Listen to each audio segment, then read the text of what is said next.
All right, another big project, another big house. And what's going on here is this. This house here was the original builder's home. The guy who built pretty much half this street.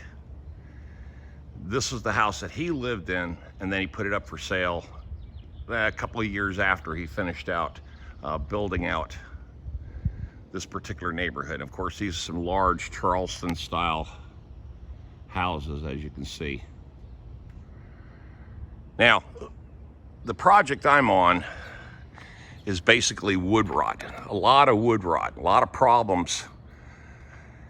And I'll just say this, gutters and trees all create a problem. They always have, because the trees will clog up the gutters and then you have rot. So just to give you a perfect example, let's walk up this ladder here and I'll show you pretty much the extent of what I see all the time in these homes around North Raleigh. And this is pretty obvious. See? Just wood rot, all because of clogged gutters. Now, I've been out here all day yesterday. First thing, cleaning out all these gutters, repairing a big old hole up there using Dynaglass. And let me get down here real quick.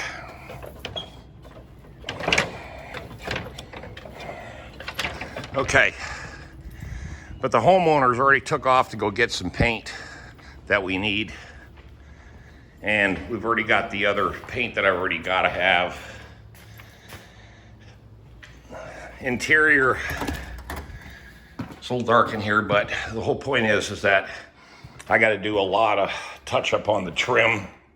He had all his relatives over for several days, and the kids, there were 4 of them, pretty much scuffed and beat up and did all kinds of crazy stuff to the, put marks and chip marks all over the, let's go to the back porch and show you what I did back here.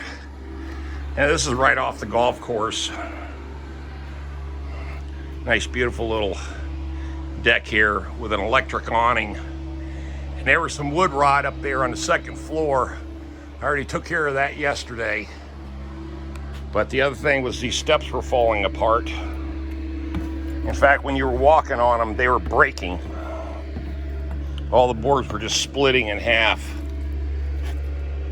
So I went ahead and replaced these top boards right here. Cleaned all the gutters, which they were a pain in the ass, especially on that second floor.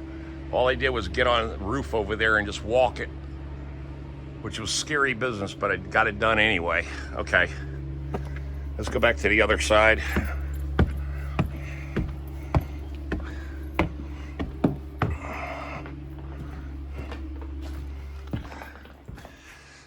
Now, this particular house, I worked on it 3 years ago and did all the paint work in the interior of this place.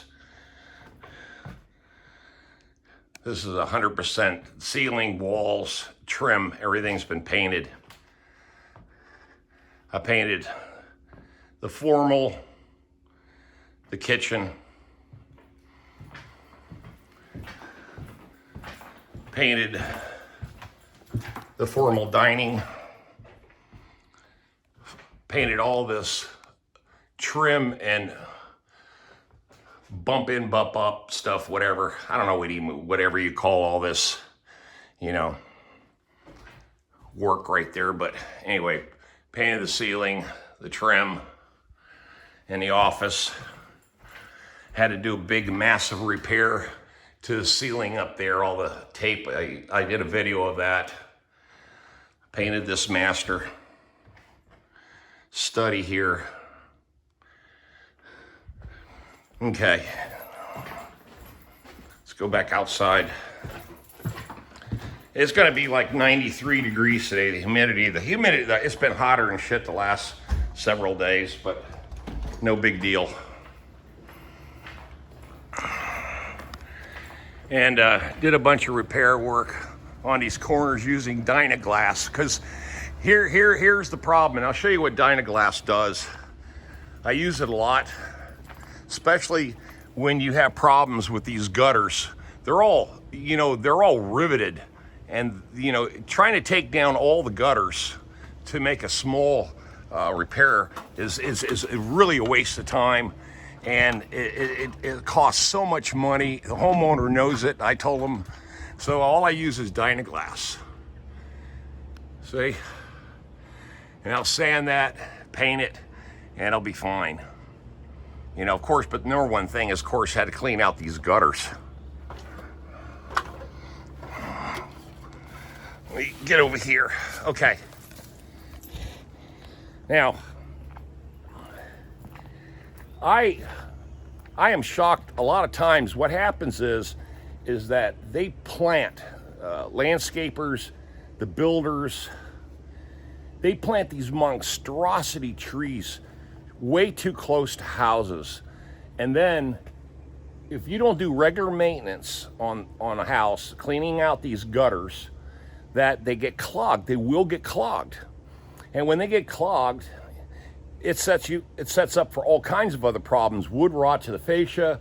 It happens all the time. I see it everywhere. And it's only because these builders put these monster landscaping trees and bushes and hollies right up against the damn house. And they shed. See, look at this big ash tree right in the front here. I mean, I know it looks pretty and everything, but then you got big hollies here. The other homeowner over here finally cut out this gigantic oak tree that was here. You can see the size of this damn thing. It's like 30 inches across. It's huge, and it was absolutely destroying the gutters and the debris and all the shit that was getting in his air conditioning system. All those those nuts that come off the damn the oak trees, and it just causes all these problems. So another thing I told him, I suggested this.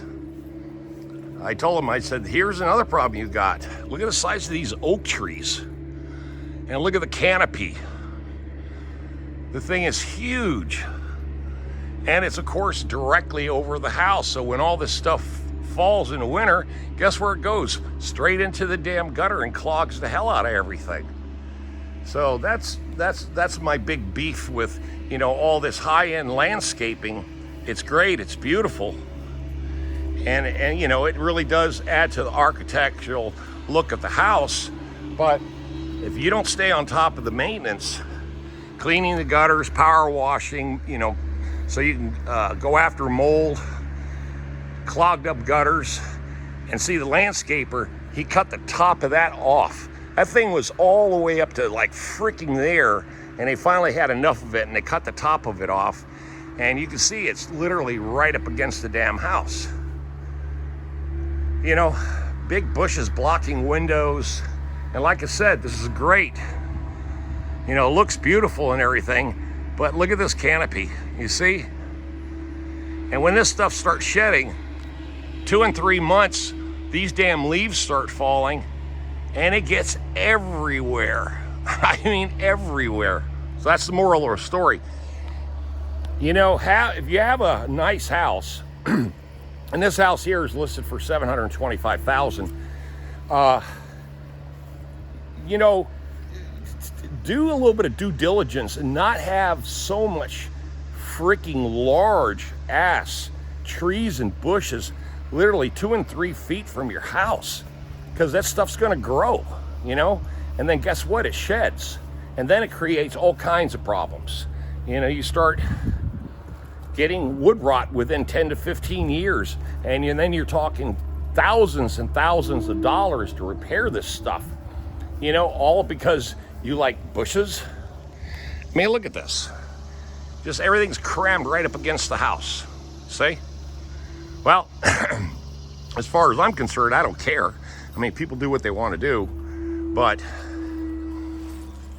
because I eventually know I'm going to be out here making a bunch of repairs. So I've got to paint all this trim up there over the garage and get this place squared away. And then like I said, I'm already booked the entire month of July. So, and I mean, see, look at this. When you're looking from the road, I mean, the bushes and the trees and everything are literally just encompassing the house. And like I said, it's beautiful, but damn, it's just too much. I don't like a lot of bunch of trees and bushes like this all up against a nice house. I'd rather see the house, not the bushes. But anyway, I thought I'd bring you this quick little video. I got all my ladders and everything set up. I'm gonna be painting my ass off as soon as he gets back with the paint. But you guys have a blessed day. Tom out of here.